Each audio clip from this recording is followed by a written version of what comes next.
ಹೊಸ ಬೈಕು ಹೊಸ ಕಾರು ತಗೊಳಕ್ಕೂ ಮುಂಚೆ ಈ ವಿಡಿಯೋನ ಕಂಪ್ಲೀಟ್ ಆಗಿ ನೋಡಿ. ಕೆಲವು ಶೋರೂಮಲ್ಲಿ ಸೇಲ್ಸ್ ಎಕ್ಸಿಕ್ಯೂಟಿವ್ಗೆ ಇಷ್ಟೇ ಕಾರ್ ಸೇಲ್ ಆಗಬೇಕು ಅಂತ ಟಾರ್ಗೆಟ್ ಇರುತ್ತೆ. ಸರ್ ಈ ಮಂತೆ ಬುಕ್ ಮಾಡ್ಕೊಂಡ್ರೆ ಆಫರ್ ಸಿಗುತ್ತೆ ಸರ್, ಇಂಜಿನ್ ವಾರಂಟಿ ಇಷ್ಟಿದೆ ಸರ್, ಇಂಜಿನ್ ಏನೇ ಪ್ರಾಬ್ಲಮ್ ಬರಲಿ ರೀಪ್ಲೇಸ್ಮೆಂಟ್ ಇರುತ್ತೆ ಸರ್, ಪ್ರೈಸಲ್ಲೂ ಕೂಡ ಕಡಿಮೆ ಆಗುತ್ತೆ ಸರ್, ಇಷ್ಟು ಬೆನಿಫಿಟ್ ಸಿಗುತ್ತೆ ಸರ್, ಇಷ್ಟು ಆಫರ್ ಇದೆ ಸರ್, ಇನ್ನೂ ಕಮ್ಮಿ ಮಾಡಿಸ್ಕೊಡ್ತೀನಿ ಸರ್. ವೆಹಿಕಲ್ ಎಲ್ಲಾದರೂ ಪ್ರಾಬ್ಲಮ್ ಆದರೆ ಟೋಯಿಂಗ್ ಸರ್ವಿಸ್ ಕೂಡ ಇರುತ್ತೆ. ಅವ್ರೇನೋ ಸಖತ್ತಾಗೆ ಎಕ್ಸ್ಪ್ಲೇನ್ ಮಾಡಿರ್ತಾರೆ. ಹೊಸ ಕಾರ್ ತಗೊಳೋ ಖುಷಿಗೆ ನಾವು ಅದ್ರ ಬಗ್ಗೆ ತಲೆ ಕೆಡಿಸ್ಕೊಳಲ್ಲ. ಕಾರ್ ಡೆಲಿವರಿ ತಗೊಂಡಾದ್ಮೇಲೆ ಇನ್ ಕೇಸ್ ಏನಾದರೂ ಪ್ರಾಬ್ಲಮ್ ಆಯಿತು ಅಂದರೆ ಸರ್ವಿಸ್ ಸ್ಟೇಷನಲ್ಲಿ ನೀವು ಬಿಲ್ ಪೇ ಮಾಡಬೇಕು ಅಂತಾರೆ.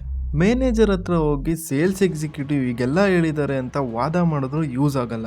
ಅಷ್ಟರಲ್ಲಿ ಸೇಲ್ಸ್ ಎಕ್ಸಿಕ್ಯೂಟಿವ್ ಕೆಲಸ ಬಿಟ್ಟಿರ್ತಾರೆ. ಕಂಪ್ನಿ ಕಡೆಯಿಂದ ಯಾವುದೇ ತರ ಕ್ಲೈಮ್ ಆಗಲ್ಲ ಸರ್, ಸೇಲ್ಸ್ ಎಕ್ಸಿಕ್ಯೂಟಿವ್ ಈ ತರ ಹೇಳಕ್ಕೆಲ್ಲ ಸಾಧ್ಯನೇ ಇಲ್ಲ, ನೀವೇ ಕನ್ಫ್ಯೂಸ್ ಆಗಿದ್ದೀರಾ, ನಮ್ಮನ್ನೇ ಜೋಕರ್ ಮಾಡ್ತಾರೆ. ಈ ತರ ಎಲ್ಲ ಏನು ಪ್ರಾಬ್ಲಮ್ ಆಗಬಾರ್ದು ಅಂದ್ರೆ ಸ್ಕ್ರೀನ್ ಮೇಲೆ ಕೊಟ್ಟಿರೋ ನಂಬರ್ಗೆ ಕಾಲ್ ಮಾಡಿ. ಸೇಲ್ಸ್ ಮ್ಯಾನ್ ಏನೇ ಮಾತಾಡಿದ್ರು ಕಂಪ್ಲೀಟ್ ಆಗಿ ವಿಡಿಯೋ ಕವರೇಜ್ ಮಾಡಿ ನಮ್ಮ ಯೂಟ್ಯೂಬ್ ಇನ್ಸ್ಟಾ ಪೇಜ್ ಅಲ್ಲಿ ಅಪ್ಲೋಡ್ ಮಾಡ್ತೀವಿ. ಲಕ್ಷಾಂತರ ರೂಪಾಯಿ ಬಂಡವಾಳ ಹಾಕ್ಬೇಕಾದ್ರೆ ಮಾರಬೇಡಿ. ನಮ್ಮ ಅಕೌಂಟ್ನ ಫಾಲೋ ಮಾಡ್ಕೊಳ್ಳಿ. ಹೊಸ ಕಾರು ಬೈಕು ತಗೊಳ್ಳೋ ನಿಮ್ಮ ಫ್ರೆಂಡ್ಸ್ಗೆ ನಿಮ್ಮ ಫ್ಯಾಮಿಲಿಗೆ ಈ ವಿಡಿಯೋನ ಶೇರ್ ಮಾಡಿ.